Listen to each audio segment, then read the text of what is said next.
Welcome to the Slop Farm. Enjoy the video. You begin by confirming prerequisites, a current backup and power or charged battery so nothing gets lost. Open Settings and check the storage breakdown to see apps, media, and system usage. Once you see the largest categories, run the built-in storage manager to identify large files and caches.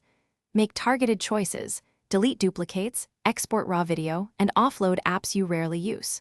Do this now, because freeing a little space early prevents interruptions during the deeper cleanup steps. Now you tackle the complex middle stage. Remove the biggest space hogs. Start with large media, trim or transfer videos, and convert raw photos to compressed formats if acceptable.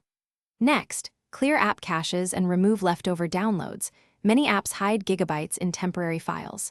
If an app is heavy but useful, offload it or switch to a cloud/streaming alternative.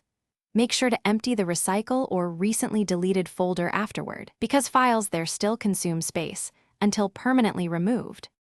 To finish, reboot your device and rescan storage so the system recalculates free space.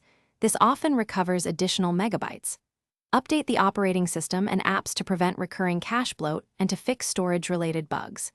If storage remains nearly full, inspect hidden partitions, use a disk analyzer to find orphaned files, or reset storage indexing. If nothing works, one key troubleshooting tip: back up, then perform a factory reset. It clears stubborn, unseen data while restoring stable free space. Thanks for watching. Consider subscribing if we helped you today.